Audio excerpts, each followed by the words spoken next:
Round here, them guns get the last word. Welcome back to the channel, everyone. In this video, we have no time to waste. There's many things to talk about, from the new character to Armor King to the new update and other things like tweets from the developers.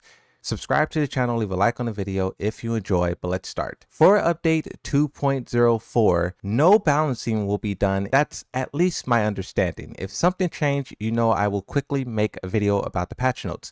But this update will happen, and so far the only things that will come in this update is the bikinis, is the swimsuits. This will be split into two. To my understanding, half will be male and then the other half will be female. Now these outfits did come under fire recently in the community, where a lot of people, including myself, was calling out the developers for once again reusing items, recoloring them, and then selling them to players again. Here you have two outfits that Martial Law and Paul Phoenix have right now in the game for free, and then they recolored their outfits and then they're selling it to players. A lot of people were just demanding more out of the developers when it comes to monetization. This game has to get it together, because half of the problem is balancing, but half of the problem is the shop and monetization. If you want to put stuff in the game, make it worth the players' while. You can see all of these tweets here where players are just talking about how Asuka looks, how big the hands are, how big the shoulders are, the no neck,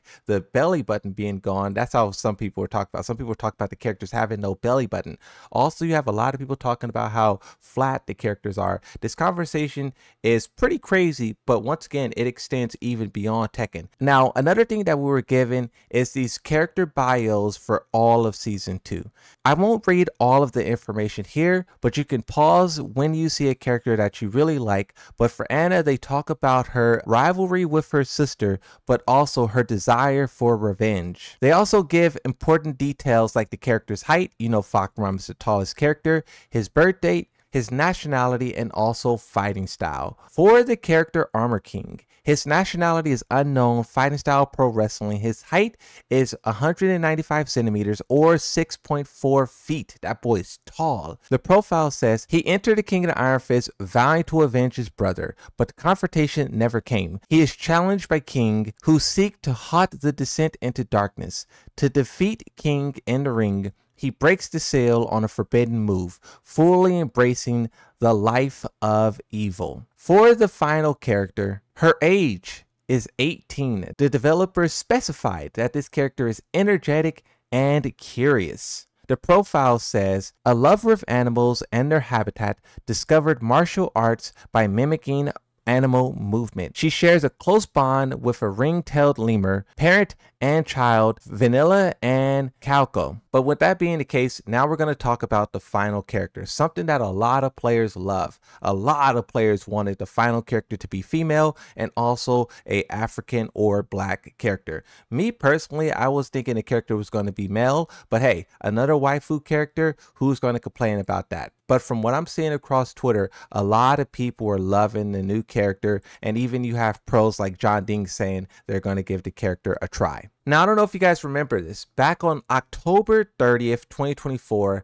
I made a video titled, Is Harada Teasing Tekken 8's Final DLC Character? In this video, I was talking about Harada visiting Madagascar, and at the time, talking a lot about Madagascar. A lot of people were in the comment section thought that he was hinting at a Bruce. There was a lot of other people in the comment section who was just telling me I'm wrong and I'm just reaching as always. But what we see in reality is that this is in fact the final character for season 2. This is where we're going to take a look at the tweets from the developers and a lot of the new information that they revealed. First, starting off with this tweet that kind of went viral saying, ain't nobody from Madagascar looks like that. Now, when you look up Madagascar, especially the fighting style that the character has, you will see a lot of characters that look very different.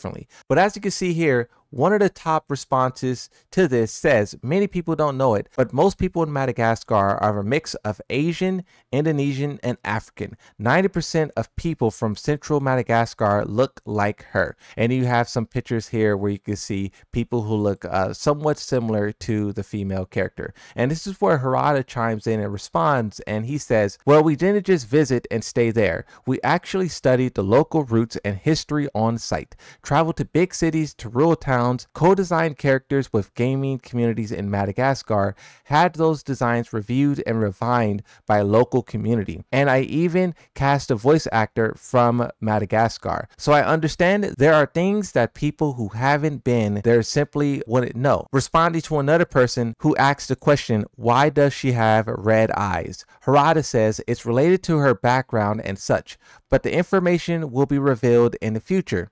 Its properties connected to the past Tekken series. Someone found this old tweet from Harada which says, in Tekken 3 era, the official settings materials included the strategy guide that stated ogre is not a singular being. Instead, there is at least one ogre in every continent, archipelago, and island nations. Because you know Harada put these tweets out there and then months later it turns into something. So is Harada somehow saying that this girl character somehow got a hold of a ogre spirit within her, or is somehow related to ogre?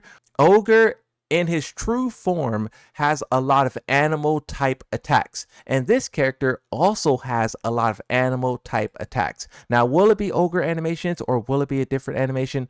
Only time will tell, but you can see how the dots are connecting. On a side note, another character who has red eyes is Mokujin. Will that tie into this? I'm not sure, but let's keep going. Switching over and talking about the other developer, Nakatsu. In his other tweets, he is also celebrating Madagascar and the character. Keep in mind, he also went with Harada on his journey to Madagascar to meet the people, the locals, and just hang out in the environment. On the topic of Armor King, Super Akuma responds to the trailer and he says, Armor King has a new stance and install, but Nakatsu steps in and he says, there is no install for Armor King. Me personally, I don't know if this is a good thing or a bad thing, because sometimes if you think about Fakaram, his guard breaks are stuck behind that, but Armor King doing a lot of his wall breaks, his animation throws, his attacks, that stuff not being attached to heat, not being attached to installs, let's not celebrate too early, because some people are saying that that guy's going to be a monster.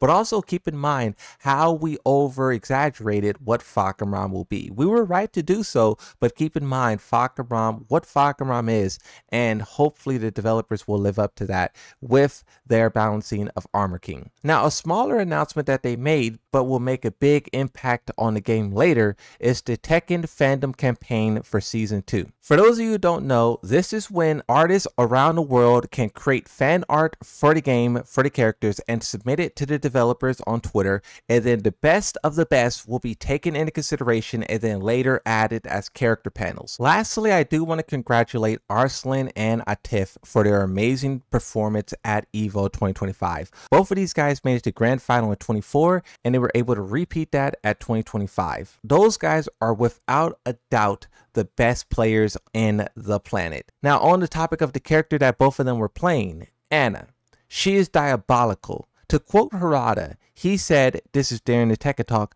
obviously we're keeping a close eye on the game and will plan to balance the game when necessary moving forward, and the game has two characters in grand finals going crazy. Tekken 8 is at a point in time where they can start moving in the right direction. The two newest characters are great reveals. Now they just need to get the balancing together, get the monetization together, and Tekken 8 can start marching in the right direction.